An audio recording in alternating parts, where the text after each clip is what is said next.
नमस्कार साथियों, के ऑनलाइन प्लेटफॉर्म में आपका हार्दिक स्वागत है।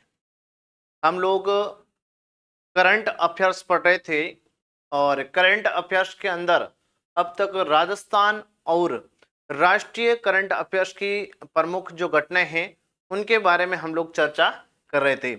आज की हमारी जो क्लास रहने वाली है ये विशेष रूप से अधीनस्थ सेवा चयन जो बोर्ड है, RSSB जो बोर्ड है, जो आपके चतुर्थ श्रेणी का भी एग्जाम करवाने वाला है, उस बोर्ड के द्वारा 2025 में जो पेपर आयोजित किए गए हैं उन पेपरों में करंट अफेयर्स के किस प्रकार के प्रश्न पूछे गए हैं। मतलब ये जो आपकी क्लास रहने वाली है ये PYQ क्लास रहने वाली है। PYQ का मतलब प्रीवियस ईयर जो क्वेश्चन है, पहले के जो प्रश्न आ रखे हैं एग्जाम के अंदर उनके संबंध में हमारी PYQ की ये पहली क्लास रहने वाली है। इस क्लास के अंदर राजस्थान करंट अफेयर से संबंधित हम लोग राजस्थान करंट अफेयर से संबंधित जो प्रश्न पूछे गए हैं उनके बारे में बात करेंगे। जो महत्वपूर्ण प्रश्न, देखो क्या है कि करंट में भी कभी कभी किसी घटना से संबंधित प्रश्न रिपीट हो सकता है। यहाँ इस क्लास से आपको यह भी अंदाजा हो सकता है कि अधीनस्थ सेवा जो बोर्ड है इसका परीक्षा के अंदर करंट को लेकर क्या पैटर्न रहता है, किस प्रकार से प्रश्न पूछे जाते हैं और कौन से भाग से जो प्रश्न अधिक रहते हैं वो भी लगभग हमारे को इस क्लास से जो मालूम पड़ जाएगा। तो हमारी ये जो क्लास आज की रहने वाली है राजस्थान करंट अफेयर्स की PYQ की क्लास रहने वाली है। शुरू करते हैं आज की हमारी क्लास। सबसे पहले है आज का पहला प्रश्न है, निम्नलिखित में से किसे राजस्थान से भारत सरकार द्वारा प्रतिष्ठित धन्वंतरी पुरस्कार धन्वंतरी आयुर्वेद पुरस्कार 2024-25 है जो प्रदान किया गया है। ये प्रश्न एक छोड़ के दो बार लगभग विभिन्न परीक्षाओं के अंदर पूछा जा चुका है। तो कहने का मतलब है पुरस्कार को लेकर भी प्रश्न रहते हैं और ज्यादा डीप जानने का प्रयास है जो अधीनस्थ सेवा चयन बोर्ड नहीं कर रहा है। जिस प्रकार से RPSC दे रही है, RPSC की करंट के लेवल और अधीनस्थ सेवा चयन बोर्ड की करंट के लेवल में रात और दिन का अंतर अभी मुझे मालूम पड़ रहा है जहां तक। हालांकि अपनी क्लास में से सेकंड ग्रेड के जो एग्जाम चल रहे हैं उनके अंदर भी अच्छे खासे प्रश्न आ रहे हैं। प्रत्येक एग्जाम में लगभग 50% का रेशियो अपनी क्लासों का रह रहा है, आपने देखा भी होगा। और अभी सारे जो पेपर होने के बाद में अपन उन पर बात भी करेंगे कि कौन कौन सी क्लास से किस प्रकार का प्रश्न आया है। तो इस प्रश्न की अगर बात करें कि निम्नलिखित में से किसे है जो राजस्थान से है, भारत सरकार के द्वारा है जो ये पुरस्कार दिया गया है, धन्वंतरी आयुर्वेद पुरस्कार है, आयुर्वेद के क्षेत्र में है जो ये पुरस्कार प्रदान किया जाता है। देखो हम पहले जो राजस्थान करंट अफेयर्स की कक्षाएं पढ़ चुके हैं उनके अंदर इस धन्वंतरी पुरस्कार के बारे में वैसे विशेष रूप से बात हम लोग कर चुके हैं। पूरे भारत के अंदर 3 व्यक्तियों को है जो ये धन्वंतरी पुरस्कार है जो प्रदान किया जाता है। इसमें एक हमारे राजस्थान के हैं जिनका नाम है वैद्य ताराचंद शर्मा। वैद्य जो ताराचंद शर्मा है नाड़ी वेद है, इनको है जो ये पुरस्कार दिया गया है। नाड़ी वेद है, इनको ये पुरस्कार दिया गया है। और ताराचंद शर्मा की अगर बात करें तो ये राजस्थान के झुंझुनू जिले के हैं, प्रसिद्ध नाड़ी वेद हैं। इनको आयुर्वेद के क्षेत्र में बेहतरीन काम के लिए है जो आपके वैद्य ताराचंद शर्मा ये जो पुरस्कार है ये दिया गया है। इस पुरस्कार की अगर बात करें अलग से, वैसे हम पढ़ चुके हैं पूर्व में, लेकिन फिर भी अगर बात करें तो इस धन्वंतरी पुरस्कार की जो राशि रहने वाली है, जो राशि रहती है, देखो कभी कभार किसी भर्ती परीक्षा के अंदर इसी पुरस्कार की राशि भी पूछी जा सकती है करंट से जोड़कर। तो इसकी राशि दी जाती है 5 लाख रुपए, है ना। 5 लाख रुपए की राशि है जो प्रदान की जाती है, ये बात भी आपको ध्यान में रखनी है। और ये जो पुरस्कार है ये आपके फरवरी माह में दिया गया है, लगभग 20 फरवरी 2025 को ये पुरस्कार मुंबई के अंदर प्रदान किया गया है। और मुंबई का है महाराष्ट्र के अंदर है, मुंबई महाराष्ट्र में ये पुरस्कार आपके प्रदान किए गए हैं। राजस्थान के प्रसिद्ध नाड़ी वेद हैं झुंझुनू जिले के वैद्य ताराचंद शर्मा, इनको है जो दिया गया है। प्रसिद्ध है जो आपकी क्या है, ये नाड़ी वेद है, ये आपको ध्यान रखना है। बहुत आसान प्रश्न था और ये प्रश्न पूर्व के एग्जाम के अंदर पूछा जा चुका है।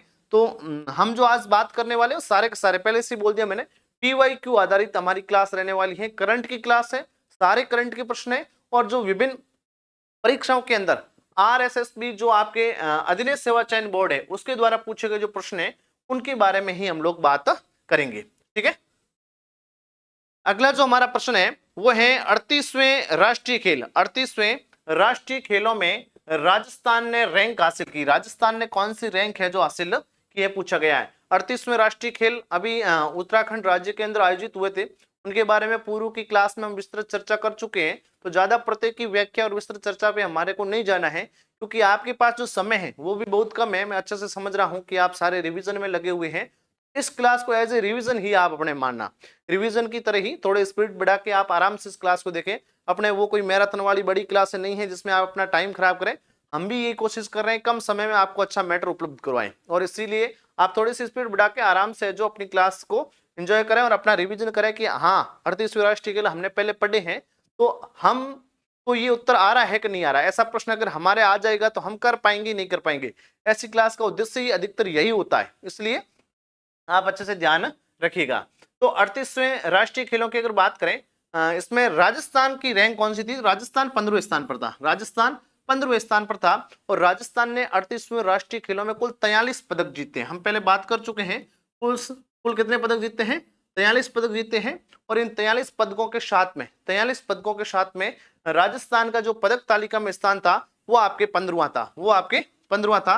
और अगर अलग अलग देखना है इनमें, तो इन्हें पहले हम बात कर चुके हैं। वैसे 9 स्वर्ण पदक जीते हैं, 9 स्वर्ण पदक जीते हैं, 11 रजत पदक जीते हैं, 11 रजत पदक जीते हैं, और 9 11 20 बाकी 23 आपके क्या जीते हैं, कांस्य पदक। ये पूर्व की क्लास में भी हम लोग बात कर चुके हैं।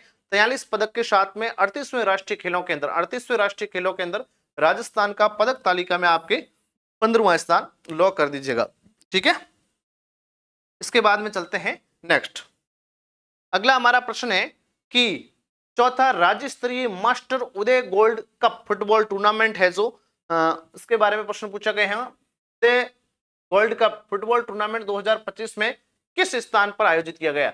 चौथा राज्य स्तरीय है, तो संस्करण 7 में बता दिए गए हैं। चौथा है राज्य स्तरीय मास्टर उदय गोल्ड कप है, मास्टर उदय गोल्ड कप है, फुटबॉल खेल से संबंधित है, और इसका आयोजन 2025 में किस स्थान पर किया गया है। बाड़मेर, जोधपुर, बीकानेर और कोटा। तो बीकानेर के अंदर इसका आयोजन किया गया है।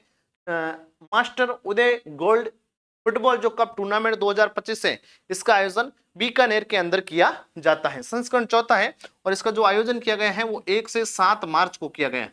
1 से 7 मार्च 2025 को है जो इसका आयोजन किया गया। देखो ये छोटे स्तर का प्रश्न है, इससे हमारे को यह भी मालूम पड़ता है कि करंट का कोई क्राइटेरिया नहीं है। अपन ये सोच के बैठ जाए कि हमने 6 से 7 महीने का अच्छे से करंट पढ़ लिया है और इससे बाहर कुछ नहीं आएगा, ये कोई जरूरी नहीं है। मैं पहली क्लास से लगातार कह रहा हूं ना, आज दिन तक कभी कोई क्लास को लेकर हम दावा करते हैं कि हमारी ही क्लास से आएगा, क्योंकि करंट के बारे में दावा नहीं किया जा सकता। और कोई दावा कर रहा है कि मेरी मैराथन क्लास में से आएगा या मेरे मैटर में से आएगा, ये कोई जरूरी नहीं मानता मैं, क्योंकि करंट जो हमारे रहने वाला है इसका कोई फिक्स क्राइटेरिया है नहीं। अब ये दे दिया ले राज्य स्तरीय टूर्नामेंट है, और वो भी कोई प्राइवेट फुटबॉल लीग है, मास्टर उदय गोल्ड कप है, उसके बारे में पूछता है। इतना नीचे स्तर का प्रश्न है जो कोई भी क्लास वाला भी शायद लेता होगा, और किसी बुक के अंदर भी आपको बहुत कम मिलता होगा, क्योंकि ऐसे प्रश्न है जो कहीं से भी उठाए जा सकते हैं। जैसे सेकंड ग्रेड के अंदर भी 1-2 प्रश्न आप हर एग्जाम के जीके के पार्ट के अंदर करंट के मामले में देख रहे होंगे,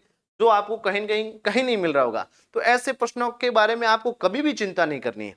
ऐसे कोई भी प्रश्न आप अगर जब भी एग्जाम हॉल के अंदर बैठे और करंट का ऐसा कोई प्रश्न आपको मिले जो ऐसा आपको लग रहा है कि मैंने पिछले 6-7 महीनों में नहीं सुना है, तो वो आपके अलावा जो भी एग्जाम दे रहे हैं 99% किसी ने भी नहीं सुना है। 1% कोई ऐसा हो सकता है जिसने हो सकता है कहीं से पढ़ लिया हो, बाकी सब के लिए वह प्रश्न हार्ड है, किसी को भी उसका उत्तर नहीं आ रहा है। ऐसे प्रश्नों के लिए परीक्षा हॉल में कभी भी चिंता नहीं करें, वो आप सब के लिए एक जैसा है, और उसको आप स्किप कर देंगे, छोड़ देंगे तो कोई फर्क नहीं पड़ने वाला, कोई घाटा नहीं है। और आप अगर तुक्का मार के आएंगे और वो राइट नहीं होता है तो अब आपने 1/3 खो रहे, ठीक है ना। इस बात का विशेष ध्यान रखें, करंट के मामले में पहले से कह रहा हूं, ठीक है। तो चौथा राज्य स्तरीय जो मास्टर उदय गोल्ड कप फुटबॉल हुआ था, ये बीकानेर जिले के अंदर हुआ है 1 से 7 मार्च को। बस इतनी सी बात आपको ध्यान में रखनी है। इसके बाद है दिसंबर 2024 में कोटा प्रशासन द्वारा पूरे शहर में छात्र कल्याण के लिए निम्नलिखित में से कौन सी पहल है जो चलाई गई है, इसका आपको विशेष रूप से ध्यान रखना है। कि कोटा के अंदर दिसंबर 2024 करंट से पूछा गया है ना। प्रश्न 2025 के एग्जाम के अंदर पूछे गए हैं, लेकिन है दिसंबर 2024 का। विभिन्न कोई जिला प्रशासन है उसके द्वारा अगर कोई पहल चलाई जा रही है और करंट के हिसाब से महत्वपूर्ण है, तो ये प्रश्न आपको ये भी कह रहा है कि उन पहल का, उन अभियान का भी आप थोड़ा सा विशेष ध्यान रखें। जब भी करंट पढ़ते हैं ऐसा स्किप नहीं करें कि कोई अभियान चलाया जा रहा है तो वो हमारे लिए काम का है कि नहीं। हो सकते हैं ऐसे कोई जिला प्रशासन द्वारा चलाई गई नई पहल, नया अभियान आपसे पूछा जा सकता है।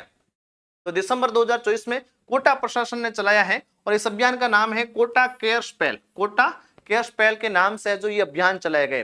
विशेष रूप से ये अभियान उन छात्राओं के लिए, उन विद्यार्थियों के लिए चलाए गए हैं जो विद्यार्थी क्या कर देते हैं, आत्महत्या ज्यादा कर रहे हैं। आत्महत्याओं को रोकने के लिए विद्यार्थी दमित है, उनकी कोई समस्या है, तो उन समस्याओं के समाधान के लिए इस प्रकार का एक अभियान कोटा जिला प्रशासन के द्वारा है जो चलाया गया है। ये अच्छे से आपको ध्यान में रखना है, ठीक है। नेक्स्ट हमारा प्रश्न है, मार्च 2025 में अंत्योदय कल्याण समारोह राजस्थान में कहां पर आयोजित हुआ। डैश डैश डैश का मतलब है खालिस्तान आपसे ये पूछ रही है कि अंत्योदय जो कल्याण समारोह है ये कहां आयोजित हुआ है। बहुत अच्छे, हम मार्च 2025 की राजस्थान करंट अफेयर्स के अंदर ये प्रश्न कर चुके हैं, ठीक है। ये जो प्रश्न पूछा गया है, ये राजस्थान दिवस जो समारोह चल रहा था, इस समारोह की शुरुआत हमारे बाड़मेर से होती है 25 मार्च को। उस समारोह से संबंधित ये प्रश्न आपसे किया गया है। महिला दिवस के रूप में जो समारोह हमारे बाड़मेर से शुरू होता है राजस्थान दिवस के रूप में, और उस समारोह के तहत अंत्योदय जो कल्याण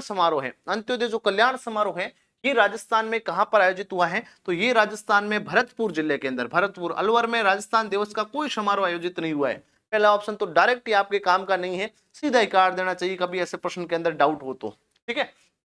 बीकानेर जयपुर के अंदर तो फाइनल हुआ था, बीकानेर के अंदर भी हुआ था, जयपुर के अंदर तो जो सबसे बड़ा राज्य स्तरीय समारोह हुआ था वो जयपुर के अंदर ही हुआ था। तो ये जो अंत्योदय कल्याण समारोह है ये भरतपुर के अंदर, और ये समारोह आपके होता है 27 मार्च को, 27 मार्च 2025 को। और ये इसके तहत होते हैं राजस्थान दिवस, जो हम राजस्थान दिवस समारोह मना रहे थे इस बार साप्ताहिक 7 दिवसीय, उस राजस्थान दिवस समारोह के तहत अंत्योदय कल्याण जो समारोह है ये भरतपुर जिले में 27 मार्च आपके 2025 को है जो आयोजित हुआ है। अच्छे से आपको ध्यान में रखना है, ठीक है। अगला है, निम्नलिखित में से कौन सा बिंदु राजस्थान सरकार द्वारा 2025 की शुरुआत में पारित पहले ग्रीन बजट, पहली बार है जो राज्य सरकार के द्वारा बजट के साथ में ग्रीन बजट है जो पेश किया गया है। ग्रीन मतलब हरा बजट, और हरा बजट का जो उद्देश्य है वो पर्यावरण से संबंधित ये बजट था मुख्यतः, कि पर्यावरण को बढ़ावा देने के लिए जो हमारा हरियालो राजस्थान अभियान चल रहा है, तो विभिन्न प्रकार के एक पेड़ माँ के नाम अभियान चल रहा है, मतलब वृक्षारोपण को अधिक से अधिक बढ़ावा देना, पर्यावरण को बचाने के लिए जो इस प्रकार के अलग से बजट इस बार ग्रीन बजट जारी किए गए हैं, उसमें क्या शामिल नहीं है, कौन सा बिंदु, कुल 10 बिंदु थे उसमें से कौन सा बिंदु शामिल नहीं है, ये आपको ध्यान देना है। इसमें एक तो है जलवायु परिवर्तन अनुकूल बिंदु, ये बिल्कुल शामिल था, जलवायु परिवर्तन अनुकूल। दूसरा है पुनर्चक्रण और कचरा निपटान चक्रीय अर्थव्यवस्था, बिल्कुल इसको भी शामिल किया गया है। ग्रीन फंडिंग यह भी शामिल था, और लास्ट है ग्रीन ग्रूमिंग, ग्रीन ग्रूमिंग इसके अंतर्गत शामिल नहीं था। बाकी आपके तीनों ही जो बिंदु है जो शामिल है। चौथा है इसमें कौन सा शामिल नहीं है। देखो ऐसे प्रश्नों में भी आपको विशेष रूप से ध्यान रखना है कि पूछा क्या गया है, पूछा यह गया है कि कौन सा बिंदु शामिल नहीं है। 3 बिंदु आपके ऑलरेडी शामिल है, चौथा जो ग्रीन ग्रूमिंग है ये बिंदु इसके अंतर्गत शामिल नहीं है। और ये सारे बिंदु ग्रीन बजट जो पहली बार पेश किया गया है, इस ग्रीन बजट में जो 10 बिंदु थे उन बिंदुओं के अंदर है जो इनको शामिल किया गया है। ग्रीन ग्रूमिंग जो बिंदु है ये आपके शामिल नहीं है, इतना सा आपको ध्यान में रखना है, ठीक है। देखो बजट को भी थोड़ा सा ख्याल रखेंगे आप लोग, थोड़ा ध्यान रखेंगे, और मेरा प्रयास रहेगा आगे अपने एक और MCQ भी क्लास लेके आ रहे हैं, उसमें भी बजट से संबंधित 2-4 अच्छे प्रश्न डालेंगे, क्योंकि बजट हालांकि फरवरी के अंदर आया है और करंट से जोड़कर कोई प्रश्न अगर पूछ लें तो हमारे गलत नहीं होना चाहिए। इसके बाद में है राजस्थान के राज्यपाल कौन है मई 2025 के अनुसार। भाई मई 2025 क्या, पिछले 2024 से ही हमारे राजस्थान के राज्यपाल लंबे समय से है, तो आपको ध्यान रखना है। इनमें ऑप्शन दिया गया है हरिबाऊ किशन राव बागड़े, कलराज मिश्र, कल्याण सिंह और रविंद्र सिंह भाटी। तो आपके हरिबाऊ किशन राव जो बागड़े हैं ये राजस्थान के वर्तमान राज्यपाल हैं। मई 2025 में भी यही राज्यपाल थे और वर्तमान के अंदर आपके यही राज्यपाल हैं, आपको अच्छे से ध्यान में रखना है, ठीक है। तो अगर बात करें हरिभाऊ की, तो लगभग आपके 27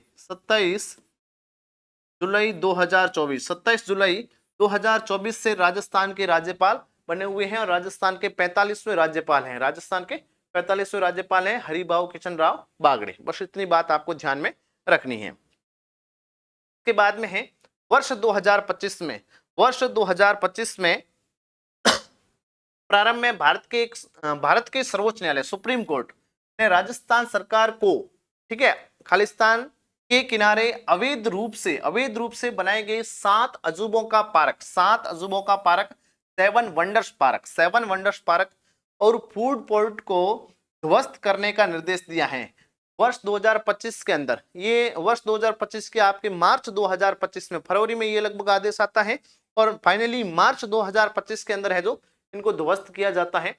7 जो वंडर्स हैं, मतलब आपके 7 अजूबे जो हैं, वैसे दुनिया के अंदर 7 अजूबे हैं और इसी तरह हमारे राजस्थान में भी 7 अजूबे हैं और राजस्थान में एक ऐसी झील है जिसके किनारे ऐसे 7 अजूबे थे, वो उस झील को पनपने नहीं दे रहे थे। वाकई बात तो ये थी, इसलिए ये मामला जो है सुप्रीम कोर्ट में चल रहा था। हमारे देश का जो सबसे ऊंचा न्यायालय है वो सर्वोच्च न्यायालय है। उस सर्वोच्च न्यायालय के आदेशानुसार इनको है जो ध्वस्त किए गए हैं, इसलिए चर्चा के अंदर था और प्रश्न में पूछा गया है। तो बहुत बढ़िया प्रश्न पूछा गया। देखो करंट की कोई सीमा नहीं, मैं बार बार कह रहा हूं, ये एज एक न्यूज पेपर का उठाया गया प्रश्न मान लें आप, ठीक है ना। ये एक प्रकार का कोर्ट का आदेश है और बाकी कोई विशेष बात नहीं है और उस आदेश के अनुसार है जो इन 7 अजूबों को ध्वस्त किया जाता है। और ये अजूबे कहां पर थे आपसे ये पूछा गया है, तो ये आना सागर जो झील है अजमेर के अंदर, आना सागर जो झील है अजमेर के अंदर, इस झील के किनारे है जो ये 7 अजूबे बनाए गए थे और इन 7 अजूबों को हमारे जो भारत का सुप्रीम कोर्ट है इसके आदेशानुसार क्या कर दिया गया है, ध्वस्त कर दिया गया है। ये अच्छे से आपको ध्यान में रखना है, ठीक है। ऐसे 7 अजूबे जो हैं राजस्थान में और भी स्थित हैं, वो आपके कोटा शहर के अंदर स्थित हैं। कोटा शहर में ऐसे 7 अजूबे और स्थित हैं। तो अब आपको अगर भ्रमण करना है तो कोटा में जाना पड़ेगा, वहां ऐसे 7 अजूबे जो आप देख सकते हैं, क्योंकि अजमेर के जो आना सागर झील के किनारे थे उनको तो कोर्ट के आदेशानुसार क्या कर दिया गया है, ध्वस्त कर दिया गया है, ठीक है। इसके बाद में है अगला जो है,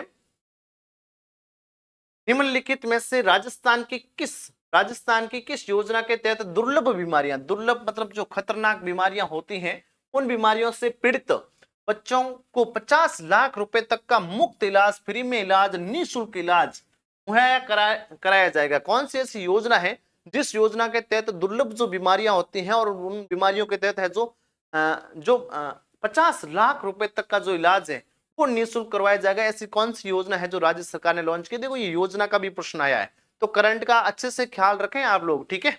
तो इसमें जो पहला ऑप्शन ये यहाँ पे आ गए हैं, कोई दिक्कत नहीं है। पहला ऑप्शन है मुख्यमंत्री निःशुल्क बाल चिकित्सा योजना, बिल्कुल नहीं है। मुख्यमंत्री आयुष्मान बाल संबल योजना, मुख्यमंत्री रेयर चिकित्सा रिलीफ पॉलिसी फॉर चिल्ड्रन, मुख्यमंत्री fight against rare disorder policy, rare disorder policy, ये भी नहीं है। इसमें आपके हैं मुख्यमंत्री आयुष्मान बाल संबल योजना, ऑप्शन बी आपका राइट होगा। मुख्यमंत्री आयुष्मान जो बाल संबल योजना है, इसके तहत जो बच्चे हैं जिनकी आयु 18 वर्ष से कम है, जिनकी आयु 18 वर्ष से क्या है, कम है, उन बच्चों का दुर्लभ बीमारियों पर 50 लाख रुपए तक का निःशुल्क इलाज किया जाएगा इस मुख्यमंत्री आयुष्मान बाल संबल योजना के तहत। ये आपको अच्छे से जो ध्यान में रखना है। और इस योजना की अगर बात करें तो इस योजना की शुरुआत आपके होती है 15 दिसंबर को, 15 दिसंबर 2024 को है जो ये योजना शुरू की जाती है। मतलब आपके दिसंबर 2024 के करंट अफेयर से ये प्रश्न पूछा गया है। तो 15 दिसंबर 2024 को मुख्यमंत्री आयुष्मान बाल संबल योजना प्रारंभ की जाती है। इसके तहत 18 वर्ष से कम आयु के बच्चे जो दुर्लभ बीमारी से ग्रसित हैं, जो आपके क्या है, दुर्लभ बीमारी से ग्रसित हैं, उन बच्चों को क्या किया जाएगा, 50 लाख रुपए तक का है जो निःशुल्क इलाज प्रोवाइड करवाया जाएगा, मुफ्त है जो फ्री में इलाज करवाया जाएगा। ये बात ध्यान में रखनी है। के बाद में है राजस्थान राज्य बजट 2025, लोसा, एक बजट का और प्रश्न आया है, तो बजट का भी ख्याल रखना है, ध्यान रखना है। राजस्थान राज्य बजट 2025 के अनुसार राज्य सरकार उदयपुर के अमरक महादेव क्षेत्र की स्थापना योजना बना रही। किसके लिए है? जो अमरक महादेव जो क्षेत्र है वो आपके संरक्षण करने के लिए योजना है जो बनाई जा रही है। इसमें टाइगर रिजर्व तो नहीं है, तेंदुआ संरक्षण रिजर्व, तौल भालू संरक्षण रिजर्व, सांबर हिरण संरक्षण रिजर्व। तो इसमें आपके बी ऑप्शन राइट है। तेंदुओं के संरक्षण के लिए राजस्थान ने बजट 2025 में ये घोषणा की है कि तेंदुओं के संरक्षण के लिए उदयपुर के अमरख महादेव क्षेत्र, अमरख जो महादेव क्षेत्र है, ठीक है, यहां पर किया किया जाएगा, तेंदुओं का संरक्षण किया जाएगा। और इसके साथ साथ में भैरव घाटी, भैरव जो घाटी है, और ये भैरव घाटी आपके हैं अजमेर के अंदर, भैरव घाटी अजमेर में भी क्या किया जाएगा, इन तेंदुओं का संरक्षण है जो प्रदान किया जाएगा। इन तेंदुओं को संरक्षण प्रदान करने के लिए रिजर्व क्षेत्र घोषित किया गया है। कौन कौन सा, एक तो आपके अमरख महादेव क्षेत्र, दूसरा तेंदुआ संरक्षण रिजर्व के लिए भैरव घाटी अजमेर। तो आपको पूछा गया था इसमें अमरख महादेव क्षेत्र जो तेंदुआ संरक्षण रिजर्व के लिए घोषित किया गया था, उदयपुर जिले के अंदर स्थित है, और भैरव घाटी आपके अजमेर के अंदर है, ये आपको ध्यान में रखना है, ठीक है। इसके बाद में नेक्स्ट प्रश्न है, निम्नलिखित में से राजस्थान के किस व्यक्ति को 2025 में भारत सरकार के द्वारा प्रतिष्ठित राष्ट्रीय धन्वंतरी आयुर्वेद पुरस्कार, ये प्रश्न आ चुका है पहले अपना, है ना, पहला प्रश्न था, रिपीट हो गया है, मैंने कहा विभिन्न एग्जाम में आया है तो वापस रिपीट हो गया है। इसमें भी वैद्य ताराचंद शर्मा ही है, ठीक है, हो चुका अपने ये। नेक्स्ट है, राजस्थान सरकार के पंच गौरव कार्यक्रम, राजस्थान सरकार के पंच गौरव कार्यक्रम के तहत अलवर जिले के लिए निम्नलिखित में से कौन सा पर्यटन स्थल है। राजस्थान सरकार ने दिसंबर 2024 के अंदर पंच गौरव एक कार्यक्रम जारी किया गया है, और इस पंच गौरव कार्यक्रम का उद्देश्य है प्रत्येक जिले के 5 गौरव, प्रत्येक जिले की 5 ऐसी अलग अलग प्रसिद्ध चीजें जिनको पर्यटन की दृष्टि से बढ़ावा देने के लिए घोषित किया गया है। और उसमें से इन पंच गौरव में जो अलवर जिला है, इसका प्रमुख पर्यटन स्थल है जो कौन सा चयन किया गया। अब ये पंच गौरव के लिए बहुत सारे ऐसे स्थल हैं, है ना, ये स्थल प्रत्येक जिले के अगर आपको याद रहते तो बहुत बढ़िया बात है। आपको अगर ये स्थल चाहिए तो आप कमेंट कर देना, आपको CCI के टेलीग्राम चैनल में सारे स्थल मिल जाएंगे, याद ही करने पड़ेंगे और कोई इलाज इनका नहीं है। प्रत्येक जिले के 5-5, जिसमें आपके पर्यटन स्थल भी आएंगे, जिसमें आपके प्रमुख कोई खाद्य सामग्री है तो वह भी आएगी, ठीक है ना, ये सारी चीजें आने वाली हैं। तो इसमें आपको पूछा गया है कि अलवर का प्रमुख पर्यटन स्थल है जो कौन सा, इसमें घोषित किया गया है। तो अलवर में तो सबसे प्रसिद्ध है सरिस्का टाइगर रिजर्व, सरिस्का जो टाइगर रिजर्व है, सिलिसेट झील भी है, लेकिन यहाँ जो पंच गौरव है, पंच गौरव में सबसे प्रसिद्ध जो पर्यटन स्थल जिसमें जोड़ा गया है वो आपके सरिस्का टाइगर रिजर्व है, ये ध्यान में रखना है। सरिस्का टाइगर रिजर्व आपका उत्तर सही होगा, ठीक है। तो पंच गौरव में अलवर के जो 5 दिए गए हैं उसमें सरिस्का टाइगर रिजर्व आपको बहुत अच्छे से है जो ध्यान में रखना है, ठीक है। और इसमें क्या क्या है, एक खेल लेते हैं, एक प्रजाति लेते हैं, एक कोई प्रजाति कोई किस्म हो सकती है, एक खेल है, एक उपज है, इनको क्या है कि पंच गौरव के अंदर शामिल किया गया है। दिसंबर 2024 के अंदर पंच गौरव घोषित किए जाते हैं, प्रत्येक जिले के पंच गौरव है, तो ध्यान रखना है। पंच गौरव मैंने बोल दिया, आपको चाहिए तो आप मुझे बता देना, मिल जाएंगे, ठीक है। इसके बाद में है हाल ही में चर्चा में रहा ईशरदा बांध। ईशरदा बांध राजस्थान के निम्नलिखित में से किस क्षेत्र में स्थित है, ये पूछा गया। ईशरदा बांध वैसे ज्योग्राफी के हिसाब से भी आपको ध्यान में होगा, और ईशरदा बांध हाल ही के अंदर चर्चा में रहा है, तो ये किस क्षेत्र में स्थित है या किस जिले के अंदर स्थित है, ये आपसे पूछा गया है। तो ये राजस्थान के सवाई माधोपुर, है ना, कुंभलगढ़ क्षेत्र पूछा तो कुंभलगढ़ वैसे क्षेत्र आ गया, लेकिन जिले की अगर बात करें तो सवाई माधोपुर जो जिला है, इस जिले में ईशरदा बांध स्थित है। हाल ही के अंदर ये जो बांध है ये चर्चा के अंदर रहा है, चर्चा के अंदर ये रहा है इसलिए क्योंकि इस बांध के द्वारा लगभग 1256 गांवों को क्या की जाएगी, पेयजल सुविधा उपलब्ध करवाई जाएगी, पेयजल सुविधा उपलब्ध करवाई जाएगी। और इसके जो इसका जो पानी है वो रामगढ़ जो बांध है, रामगढ़ जो बांध है जयपुर का, इस रामगढ़ बांध में लाया जाएगा। जयपुर के रामगढ़ बांध में भी इसका क्या है, पानी है जो लाया जाएगा। जो ईशरदा बांध है इसका पानी रामगढ़ बांध के अंदर भी लाया जाएगा, ये आपको अच्छे से ध्यान में रखना है। और ये जो बांध है ये आपके ERCP जो योजना है ना, पूर्वी राजस्थान जो परियोजना है, जिसको हमने क्या कर दिया है, राम जल सेतु लिंक परियोजना बना दिया है। जो राम जल सेतु लिंक परियोजना है, इस राम जल सेतु लिंक परियोजना के अंतर्गत ये बांध आता है। राम जल सेतु लिंक परियोजना के अंतर्गत भी क्या आता है, ये बांध आता है, ठीक है। तो अच्छे से ध्यान में रखना है, ERCP मतलब राम जल सेतु, जिसका नाम परिवर्तन होगा, पहले हम चर्चा कर चुके हैं। तो सवाई माधोपुर जिले के अंदर ये स्थित है, ये बात आपको अच्छे से ध्यान में रखनी है। चलते हैं हम नेक्स्ट, अगला है बेगम बतूल को 2025 में किस श्रेणी में है जो पद्मश्री से सम्मानित किया गया है। पद्मश्री पुरस्कार की बात भी हम पहले कर चुके हैं। जनवरी 2025 के अंदर इन पद्मश्री पुरस्कारों की घोषणा होती है और उसके बाद में लगभग मार्च के अंदर इनको ये पुरस्कार प्रदान किए जाते हैं। आपको सीधे ही पूछ लिया है, बेगम बतूल राजस्थान से संबंधित है और इनको किस श्रेणी के अंदर है जो ये पद्मश्री अवार्ड जो दिया गया है, ध्यान में रखना है। ठीक है, तो एक तो सामाजिक कार्य है, साहित्य और शिक्षा है, सार्वजनिक मामले हैं, कला के क्षेत्र के अंदर, कला जो क्षेत्र है इस कला के क्षेत्र के अंदर जो बेगम बतूल है इनको 2025 का है जो क्या दिया गया है, आपके पद्मश्री अवार्ड दिया गया है। पहले हम लोग चर्चा कर चुके हैं। बेगम जो बतूल है ये अपने राजस्थान के जयपुर जिले से हैं और इनके साथ में और अगर बात करें तो एक तो बैजनाथ महाराज, इनका भी प्रश्न आ चुका है। बैजनाथ महाराज एक आदमी रहे हैं जिनका प्रश्न नहीं आया है,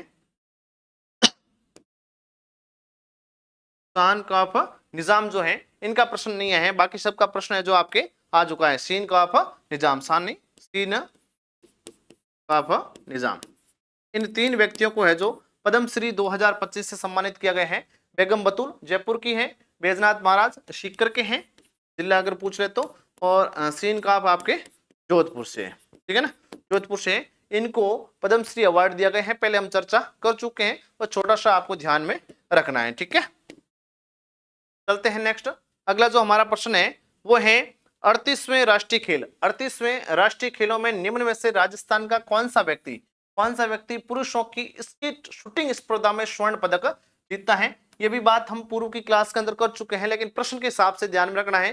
दो प्रश्न हमारे आ चुके हैं 38वें राष्ट्रीय खेलों से। पहले एक प्रश्न आया था कि राजस्थान का पदक तालिका में कौन सा स्थान है, और अब आए हैं स्कीट जो शूटिंग प्रतियोगिता है, शूटिंग निशानेबाजी जो प्रतियोगिता है इसमें स्वर्ण पदक है जो किसने जीता है। तो राजस्थान का प्रसिद्ध नाम आपको दिख रहा है पहले ऑप्शन के अंदर, अनंतजीत सिंह जो नरूका है, इन्होंने स्कीट शूटिंग स्पर्धा के अंदर 38वें राष्ट्रीय खेलों के अंदर क्या जीता है, आपके स्वर्ण पदक जीता है। बस इतनी सी बात आपको ध्यान में रखनी है। ठीक है, चलते हैं नेक्स्ट। राजस्थान में निम्नलिखित में से किस प्राथमिक स्तर पर बर्तन बैंक विकसित किया गया है। बढ़िया प्रश्न है।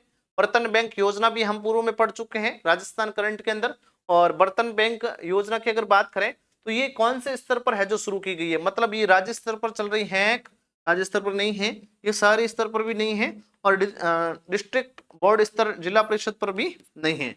ये आपके ग्राम पंचायत स्तर पर संचालित की जा रही है। प्रत्येक ग्राम पंचायत स्तर पर है जो बर्तन बैंक स्थापित किए जाएंगे, और पहले चरण के अंदर शुरुआती तौर पर आपके 1000 ग्राम पंचायतों में, कितने ग्राम पंचायतों में, 1000 ग्राम पंचायतों के अंदर, 1000 ग्राम पंचायतों के अंदर बर्तन बैंक है जो खोला जाएगा। ये ध्यान में रखना है, 1000 ग्राम पंचायतों में बर्तन बैंक खोला जाएगा। और राजस्थान का पहला जो बर्तन बैंक है वो आपके खैराबाद के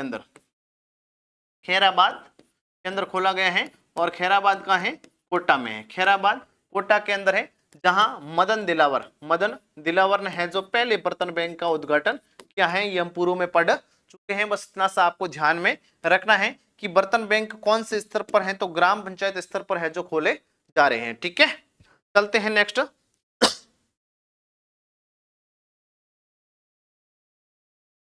अगला हमारा प्रश्न है राजस्थान अंतरराष्ट्रीय लोक महोत्सव 2025 संस्करण कहाँ आयोजित होगा। ये आपसे पूछा गया है कि अंतरराष्ट्रीय जो लोक महोत्सव संस्करण है इसका आयोजन से संबंधित पूछा गया है। तो ये जो संस्करण है ये जोधपुर में होगा। ये संस्करण जोधपुर के अंदर जोधपुर के अंदर होगा। अंतरराष्ट्रीय लोक महोत्सव 2025 अक्टूबर के अंदर आयोजित होना है, और ये आपके जोधपुर के अंदर होगा। बस इतनी सी बात आपको ध्यान में रखनी है। इसके बाद में है मनु भाकर, जिन्होंने पेरिस ओलंपिक 2024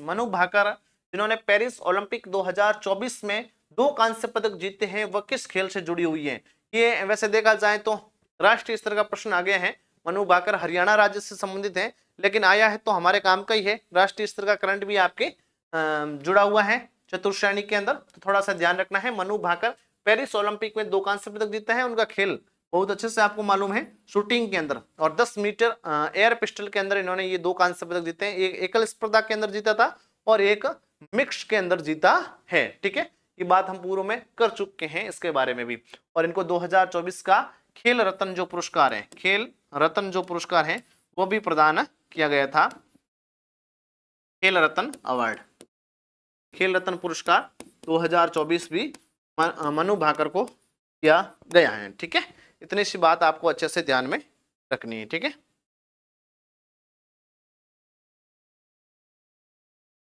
बीच में हाँ, rising Rajasthan global investment summit 2024, rising Rajasthan global investment summit 2024 में निम्नलिखित में से किस देश ने भाग नहीं लिया? बहुत महत्वपूर्ण रहने वाला है ये जो प्रश्न है, बहुत महत्वपूर्ण है, दिसंबर 2024 का है, लेकिन राइजिंग राजस्थान को आप अच्छे से पढ़ के जाएं, यहां से एक प्रश्न आ सकता है, ये आप जरूर ध्यान रखेंगे। इसमें कौन सा देश है जिसने भाग नहीं लिया है? हालांकि एक क्लास के अंदर मैं आपको राइजिंग राजस्थान के बारे में भी अच्छी खासी जानकारी दे दूंगा, फिर भी ये प्रश्न आया तो हम थोड़ी सी चर्चा कर लेते हैं कि राजस्थान के अंदर आपके लगभग 9 से 11 दिसंबर के मध्य 2024 में 9 से 11 दिसंबर 2024 को क्या होता है? राइजिंग राजस्थान का आयोजन होता है। राइजिंग राजस्थान ये जो समिट है इसका आयोजन जयपुर के अंदर होता है। नरेंद्र मोदी क्या करते हैं? इस समिट का है जो उद्घाटन करते हैं और हमारे राज्य को औद्योगिक क्षेत्र में, प्रौद्योगिकी क्षेत्र में आगे बढ़ाने के लिए इस प्रकार की ये एक वैश्विक मीट है जो इसका आयोजन किया जाता है, एक प्रकार का समारोह है। इसमें कौन से देश ने भाग नहीं लिया?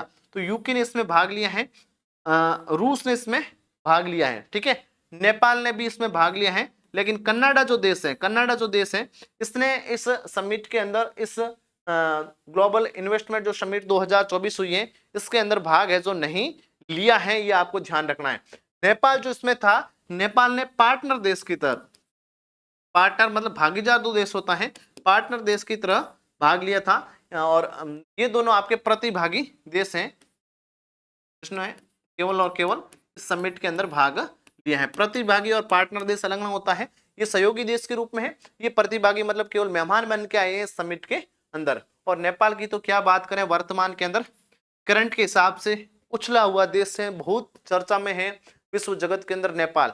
और क्यों है? उसका सबसे बड़ा कारण मैं तो सोशल मीडिया ही मानता हूं, क्योंकि नेपाल के अंदर वर्तमान में जो स्थिति है वो स्थिति इस वजह से है, नेपाल सरकार ने वर्तमान के अंदर वहां सोशल मीडिया को बैन किया था, जिसमें हम इंस्टाग्राम वगैरह जो चलाते हैं, जिसके आप लोग भी बहुत आदी हो चुके हो, इस पर उन्होंने रोक लगाई थी। क्योंकि नेपाल सरकार का ये मानना है कि वो ये कह रही है कि ये जो सोशल मीडिया है ये हमारे देश की जो गाइडलाइन है उसको फॉलो नहीं कर रही है, और हमारे देश की गाइडलाइन को फॉलो नहीं कर रही है, इसलिए क्या है कि हम इस पर बैन लगाते, और उन्होंने बैन का आदेश किया था। और एक दिन बैन रखने पर वहां का युवा है जो आक्रोश हो गया था, और युवा किसी भी देश का भविष्य होता है, किसी भी देश का आधार होता है, और वो युवा जब आक्रोश हो जाता है तो उस देश के लिए है जो चिंता का विषय होता है। और वही नेपाल के साथ में हुआ है, और नेपाल की संसद को है जो कल जला दिया गया था। ये भी आपको मालूम होगा, आपने आज न्यूज़पेपर के अंदर देखा होगा, संसद को जला दिया है। वहां के प्रधानमंत्री ओली कोप्ते क्या थे, वो भाग गए हैं, और बहुत बुरी कंडीशन है, पूर्व मुख्यमंत्री वगैरह उनको मारा गया है, कुछ को जलाया गया है। मतलब इतनी दयनीय स्थिति नेपाल की वर्तमान के अंदर हो गई है कि आज जेल के अंदर जो कैदी थे वो सेना से नहीं रुक रहे हैं, जेल तोड़ के भाग गए हैं। ये कंडीशन नेपाल की हो गई है केवल और केवल इस सोशल मीडिया की वजह से। इसलिए भैया भाई सोशल मीडिया से दूरी रखना बहुत जरूरी है, और राइजिंग राजस्थान के बारे में अपना अलग से और भी बात करेंगे, ठीक है। इसके बाद में है, राजस्थान में किसानों का विवरण दर्ज करने के लिए और उन्हें एक विशिष्ट किसान आईडी प्रदान करने के लिए, विशिष्ट किसान आईडी प्रदान करने के लिए एक निम्नलिखित में से कौन सी डिजिटल प्लेटफॉर्म विकसित किया जा रहा है? एक डिजिटल प्लेटफॉर्म, एक योजना लाई गई है सरकार के द्वारा, जिसके तहत किसानों को क्या किया जा रहा है? एक विशेष आईडी प्रदान की जा रही है, और उस योजना का नाम है एग्रीस्टेक। इस एग्रीस्टेक योजना के तहत है जो किसानों को एक 11 अंकों की, कितने अंकों की? 11 अंकों की क्या दी जा रही है? एक आईडी प्रदान की जा रही है। और किसानों का जो विवरण है भूमि वगैरह का, उसको क्या किया जा रहा है? ऑनलाइन किया जा रहा है, उसको डिजिटल किया जा रहा है। उसके लिए इस प्रकार की आईडी है जो जारी की गई है, ठीक है। इस योजना की अगर बात करें तो इस योजना को पायलट प्रोजेक्ट के रूप में, है ना, पायलट प्रोजेक्ट के रूप में 17 दिसंबर 2024 को, 17 दिसंबर 2024 को राजस्थान के सीकर जिले से प्रारंभ किया जाता है। मतलब पायलट प्रोजेक्ट के रूप में ये जो एग्रीस्टेक योजना है ये सीकर जिले से प्रारंभ होती है। ये बढ़िया तरीके से ध्यान में रखना है। 17 दिसंबर को प्रारंभ होती है। तो दिसंबर का करंट भी थोड़ा बहुत आप अच्छे से दिमाग में रखेंगे। और 11 अंकों की इनको एक क्या प्रदान की जाती है, फार्मर जो आईडी है, फार्मर जो आईडी है, किसान की जो आईडी है वो प्रदान की जाती है इस योजना के अंतर्गत। बस इतनी सी बात आपको ध्यान में रखनी है। चलते हैं हम नेक्स्ट। ठीक है, अगला जो प्रश्न है, निम्नलिखित में से किस शहर में 18 व 19 फरवरी 2025 को दूसरी अखिल भारतीय राज्य जल मंत्रियों का सम्मेलन है जो आयोजित तो वह है वाटर विजन 2047 को लेकर। किसको लेकर? वाटर विजन 2047 को लेकर है। जो राज्य जो जल मंत्री हैं इनका दूसरा जो सम्मेलन है ये राजस्थान के उदयपुर जिले के अंदर, राजस्थान के उदयपुर जिले में आपके आयोजित हुआ है। बस इतनी सी बात आपको ध्यान में रखनी है, बाकी इसकी डिटेल हम पूर्व की क्लास के अंदर पढ़ चुके हैं। नेक्स्ट हमारा जो प्रश्न है, निम्नलिखित में से राजस्थान मानवाधिकार आयोग के अध्यक्ष कौन है? अप्रैल 2025 के अनुसार आपको ये बताना है कि राजस्थान जो मानवाधिकार आयोग है इसके अध्यक्ष कौन है? न्यायमूर्ति गंगाराम मूलचंदानी, बिल्कुल सही है। न्यायमूर्ति गंगाराम जो मूलचंदानी है यही राजस्थान के वर्तमान में, अप्रैल 2025 के अंदर भी यही थे, वर्तमान में का भी। अब देखो, एक आपके जो अधिनियम सेवा चयन बोर्ड है इसका पैटर्न प्रश्नों के करंट के अंदर एक मैंने देखा है कि ये किसी न किसी नियुक्ति के बारे में आपको अवश्य पूछेंगे। ये मैं अभी बता देता हूं, आप मेरी बात को गौर करके सुन लीजिएगा और अच्छे से नोट कर लीजिएगा। आपको वर्तमान में राजस्थान के जो भी पदाधिकारी हैं, चाहे वो राज्य मानवाधिकार आयोग का हो, चाहे मुख्य सचिव हो, चाहे राज्यपाल हो, चाहे मुख्यमंत्री हो या कोई कैबिनेट मंत्री हो, कुछ भी हो, उन विभागों के विभिन्न जो मंत्री हैं या कोई अधिकारी हैं उनकी एक डिटेल अच्छे से आप नोट करके जाना। एक दो प्रश्न आपको हरगिज देखने को मिलेंगे क्योंकि 2025 में जो प्रश्न आ रहे हैं उसमें नियुक्तियों के बारे में पूछा जा रहा है। तो नियुक्ति 100% आपको पूछेगी, नियुक्ति पूछेगी, पुरस्कार पूछेगी, खेल पूछेगी। ये तो मान के ही चलिए आप, कोई न कोई एक न एक पुरस्कार पूछी जाएगी, एक आदि योजना पूछी जा सकती है, खेल से संबंधित विशेष रूप से प्रश्न पूछे जा रहे हैं और राज्य स्तरीय खेल का अच्छे से आप ध्यान रखें। तो न्यायमूर्ति जो गंगाराम मूलचंदानी है वो राजस्थान के वर्तमान में मानवाधिकार जो आयोग है इसके क्या है? अध्यक्ष हैं। जून 2024 में है जो इनको क्या किया जाता है? अध्यक्ष बनाया जाता है। जून 2024 के अंदर इनको अध्यक्ष बनाया जाता है। और ये जो न्यायमूर्ति अशोक कुमार गुप्ता है ये आपके इसी आयोग के क्या है? सदस्य हैं, इसी आयोग के सदस्य हैं, ध्यान रखना है। राज्य मानवाधिकार आयोग की अगर बात करें तो इसकी स्थापना होती है आपके 18 जनवरी 1999 के अंदर। 18 जनवरी 1999 के अंदर है जो राजस्थान के अंदर राज्य मानवाधिकार आयोग का गठन किया जाता है। राज्य व्यवस्था के अंदर आपने पढ़ा होगा, बस थोड़ी सी बात साथ में आई है तो आपको ध्यान में रखनी है। ठीक है, चलते हैं नेक्स्ट। अगला हमारा प्रश्न है, राजस्थान राज्य के किस व्यक्ति को 2025 में पद्मश्री पुरस्कार से सम्मानित किया गया है, पुरस्कृत किया गया है? मतलब पद्मश्री पुरस्कार 2025 किसे प्रदान किया गया? अभी हाल ही के अंदर हम चर्चा कर चुके हैं, जस्ट पीछे का ये प्रश्न था, लेकिन ये प्रश्न अलग टाइप का है। उसमें तो पूछा गया था बतुल जो बेगम है उनको किस क्षेत्र के अंदर दिया गया था, और यहाँ पूछा गया किसे दिया गया है? तो बैजनाथ जो महाराज, पहला ऑप्शन राइट है, सीकर जिले के हैं। ठीक है, अध्यात्म से जुड़े हुए व्यक्ति हैं और इनको क्या प्रदान किया गया है? इनको 2025 का पद्मश्री के साथ सीन कौफ निजाम और बैतुल बेगम जो है हम चर्चा कर चुके हैं, 3 व्यक्तियों को दिया गया है। इंपॉर्टेंट है, 2 का पूछ ले तो तीसरे का आएगा, है ना? तीसरा बच्चा है वो अब आपकी किस्मत में है, मुझे ऐसा लग रहा है। ठीक है, अगला प्रश्न है, निम्नलिखित में से राजस्थान के स्वतंत्र प्रभार के राज्य ऊर्जा मंत्री कौन है? ये आपसे पूछा गया है। स्वतंत्र प्रभार के कौन है राज्य ऊर्जा मंत्री? इनमें से कौन है? तो श्री हीरालाल नागर, नीरज कुमार पवन। देखो 2 तो आपके सामने पड़े हैं, एक श्री भजनलाल शर्मा, ये क्या राजस्थान के मुख्यमंत्री है, ये तो होने ही नहीं है। मुख्यमंत्री है तो राज्य मंत्री तो होंगे नहीं, चाहे स्वतंत्र प्रभार हो चाहे कुछ भी हो।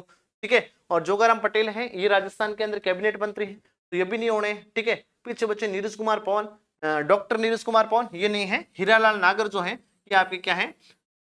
राजस्थान के स्वतंत्र प्रभार के क्या है? राज्य ऊर्जा मंत्री हैं। अच्छे से आपको ध्यान में रखना है। ठीक है, अगला है, राजस्थान की उस गांव का नाम क्या है जो ग्रीन टेक्नोलॉजी इंटरवेंशन की मदद से खुद को जीरो वेस्ट मॉडल में बदल रहा है, खुद को क्या कर रहे हैं, जीरो वेस्ट मॉडल के अंदर बदल रहा है। हरित प्रौद्योगिकी के तहत, ग्रीन ग्रीन टेक्नोलॉजी का मतलब हुआ हरित जो प्रौद्योगिकी है उसके तहत जीरो वेस्ट मॉडल। वेस्ट का मतलब होता है कि जो कचरा होता है जिसको हम अपशिष्ट बोलते हैं, और उस अपशिष्ट मॉडल में जीरो मतलब अपन जो भी कचरा होता है वो ऐसे गलियों में डाल देते, कहीं भी डाल देते हैं, ऐसा वेस्ट मॉडल नहीं हो रहा है। ये क्या कर रहे हैं, जो अपशिष्ट है इनका पुनर्चक्रण के तहत उस गांव में काम में ले रहे हैं। और जीरो वेस्ट मॉडल का मतलब है कि 1% भी वहां आपको अपशिष्ट नजर नहीं आएगा। ऐसा कौन सा गांव है, और राजस्थान का लगभग पहला गांव है, तो ये गांव है आपका आंधी गांव, और ये आंधी गांव है जयपुर के अंदर, जयपुर के अंदर है। और हरित प्रौद्योगिकी, ग्रीन मतलब जो हरित प्रौद्योगिकी है, इस हरित प्रौद्योगिकी के तहत क्या कर रहा है, जो वेस्ट मॉडल है, जो अपशिष्ट है, इन अपशिष्ट का निस्तारण कर रहा है। और जीरो अपशिष्ट है मतलब किसी प्रकार का कोई अपशिष्ट आपको इस गांव के अंदर देखने को नहीं मिलेगा। बहुत बढ़िया प्रश्न। देखो ये प्रश्न भी कहां से भी आ सकता है ना, कोई न्यूज से हो सकता है। थोड़ा सूजस का ध्यान रखें, सूजस से भी ऐसे प्रश्न उठाए जाते हैं। तो सूजस जो राजस्थान आती है, मेरा एक प्रयास रहेगा आपके लिए कि सूजस की भी एक सारांश क्लास में आपके लिए 1 या 2 क्लास लेके आऊंगा, ताकि उसमें भी कोई ऐसा प्रश्न हो छिपा हुआ आपके लिए रह न जाए, ऐसा प्रयास हमारा रहेगा। ठीक है, चलते हैं। नेक्स्ट हमारा जो प्रश्न है, 10 फरवरी 2025 को राजस्थान लोक सेवा आयोग के अध्यक्ष कौन थे? 10 फरवरी 2025 का पूछा है। देखो ये प्रश्न पुराना हो गया है ना। अब हमारे राजस्थान लोक सेवा जो आयोग है इसके अध्यक्ष अलग हैं, लेकिन बात हम 10 फरवरी करें तो उस समय राजस्थान के लोक सेवा आयोग के अध्यक्ष कौन थे? उसमें वैसे कार्यवाहक अध्यक्ष थे कैलाश चंद मीणा। कैलाश चंद जो मीणा है उस समय क्या थे, आपके कार्यवाहक अध्यक्ष थे। लेकिन 10 फरवरी के बाद जब 10 जून आती है तो 10 जून को हमारे को नया अध्यक्ष मिल जाता है, और लगभग 11 जून को कार्यक्रम करते हैं, जिनका नाम है UR साहू। हम पहले चर्चा कर चुके हैं। UR साहू, उत्कल रंजन साहू, राजस्थान के पूर्व डीजीपी क्या थे? पूर्व डीजीपी जो है वो आपके आरपीएससी के वर्तमान अध्यक्ष हैं। आरपीएससी के क्या हैं? वर्तमान अध्यक्ष है, ध्यान रख लेना, वर्तमान अध्यक्ष हैं। और जून 2025 के अंदर क्या होते हैं, ये आरपीएससी के अध्यक्ष बनाए जाते हैं। और लगभग आपके 2026 तक ही, 1 साल का लगभग इनका कार्यकाल है। और जो जून मान लो, लगभग जून जुलाई 2026 तक आपके ये अध्यक्ष रहने वाले हैं। जून 2025 में इनको बनाया जाता है। उत्कल रंजन साहू इनका पूरा नाम है, ओडिशा इनका राज्य है। ठीक है, राजस्थान के क्या थे? डीजीपी थे, और डीजीपी से सीधे क्या बन गए हैं? आरपीएससी के अध्यक्ष बन गए हैं। ये प्रश्न मुझे ऐसा लग रहा है कि 100% आ रहा है, 100% आ रहा है, क्योंकि ये तो कैलाश चंद मीणा जी पुराने हो गए, ये तो कार्यवाहक अध्यक्ष थे। अब नए अध्यक्ष UR साहू जी हैं, तो इनसे प्रश्न पूछा आपसे जा सकता है। बहुत बढ़िया तरीके से आपको ये प्रश्न ध्यान में रखना है। ठीक है,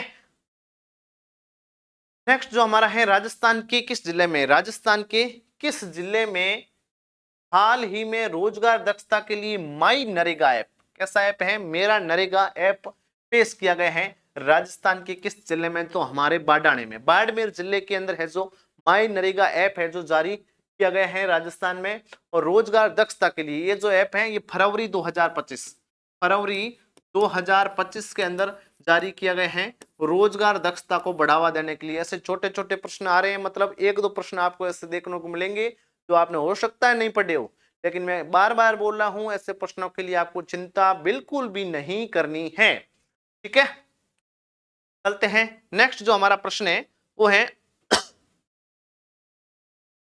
डोमिनिकन रिपब्लिक में ग्लोबल इलेक्टोरल मैनेजमेंट अवार्ड किसे सम्मानित किया गया है? ग्लोबल इलेक्टोरल जो मैनेजमेंट अवार्ड है, इसे किसे सम्मानित किया गया है, ये आपको अच्छे से बताना है।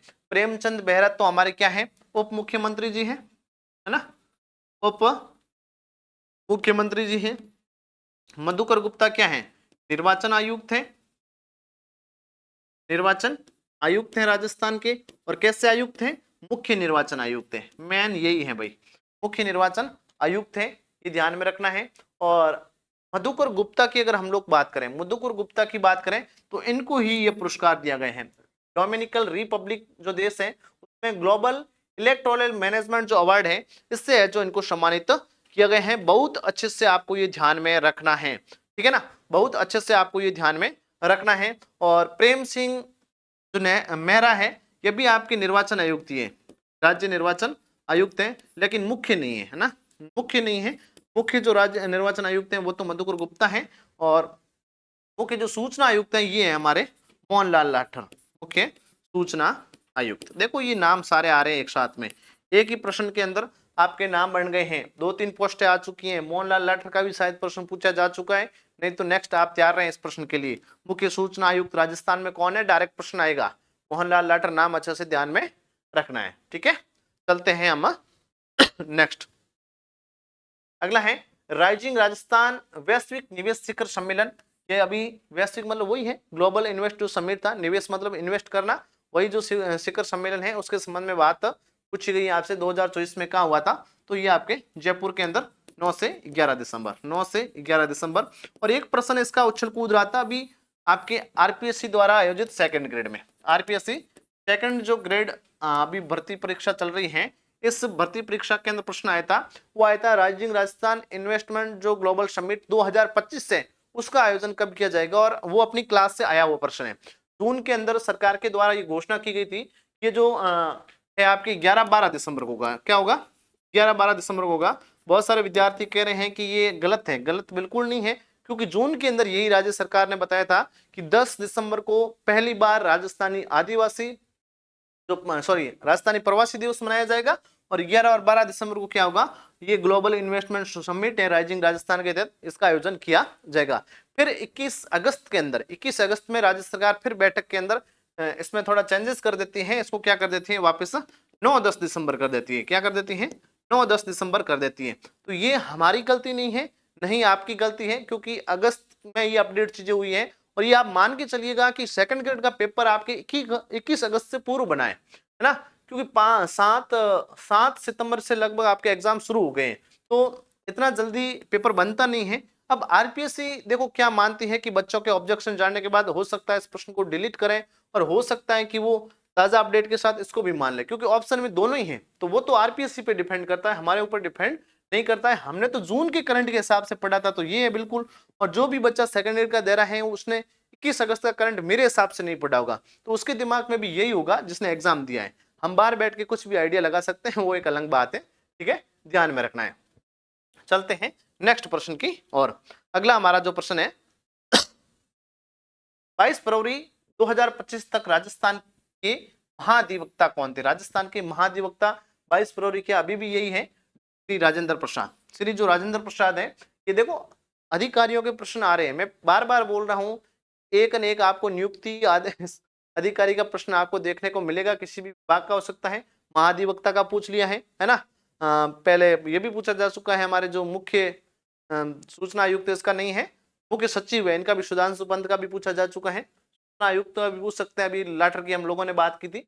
ध्यान रखना है, जो राजेंद्र प्रसाद है ये क्या है, महाधिवक्ता है, और 3 फरवरी 2024 को क्या होती है, इनकी नियुक्ति होती है।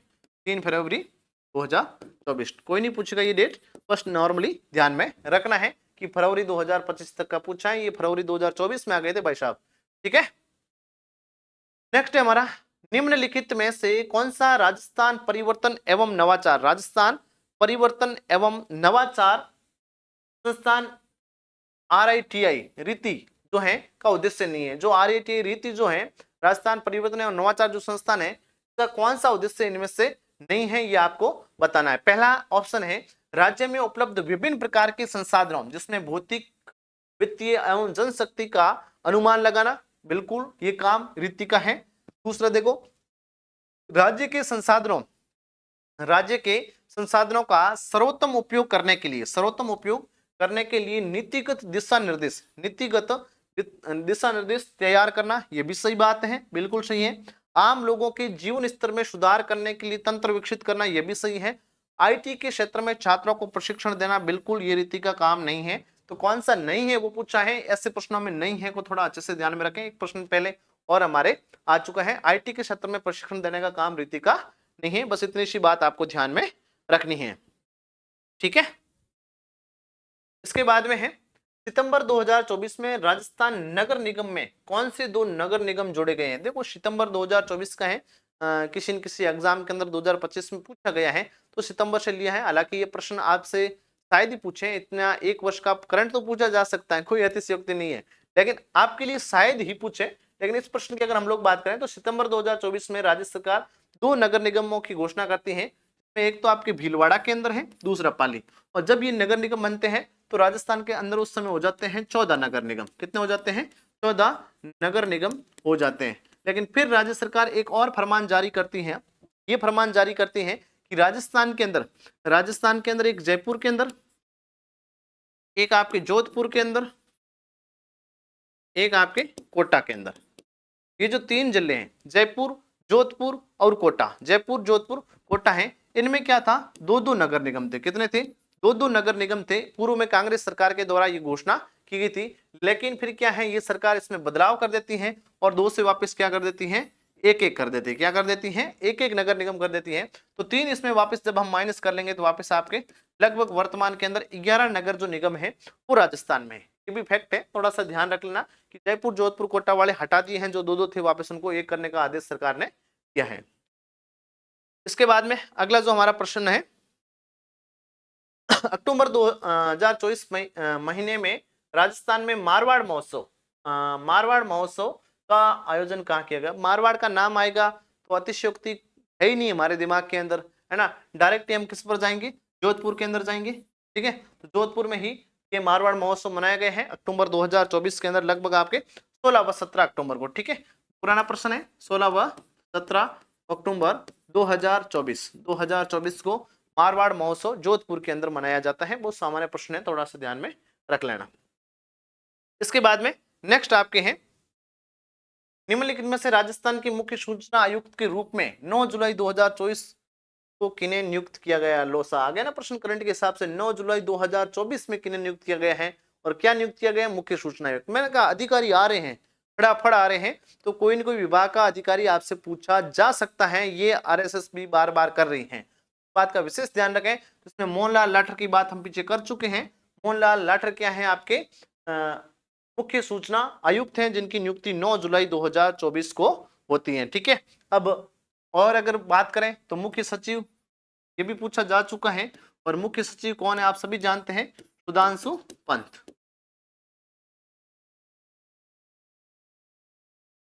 मुख्य सचिव कौन है? सुधांशु पंत, ये है एक मुख्य सचिव। और वर्तमान में पुलिस महानिदेशक, ये प्रश्न पूछा जा सकता है भाई। पुलिस महानिदेशक, इनकी नियुक्ति जुलाई 2025 में हुई है।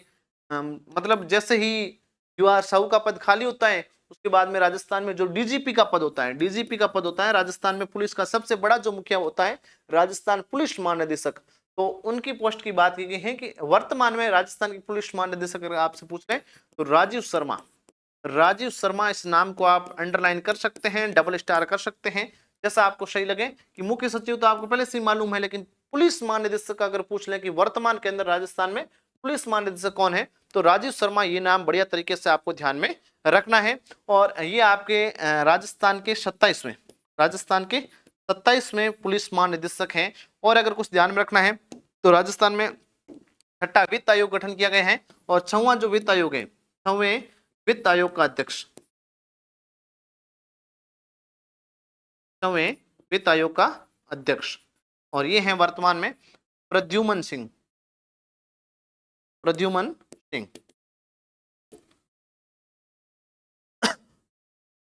सिंह क्या है? आपके वर्तमान में 6वें जो वित्त आयोग है इसके अध्यक्ष हैं। बस इतना सा आपको ध्यान में रखना है, प्रद्युमन सिंह। ठीक है, थोड़ा सा देख लेना इसको।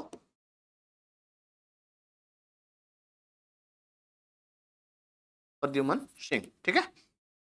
ये थोड़ी सी अलग जानकारी है, हो सकता है किसी विभाग का कोई आपसे पूछे, तो हमारी गलत नहीं होना चाहिए, ये हमारा फाइनल उद्देश्य है। और सबसे अंतिम प्रश्न है आपका आज का, निम्नलिखित में से पश्चिमी राजस्थान के किस स्थान पर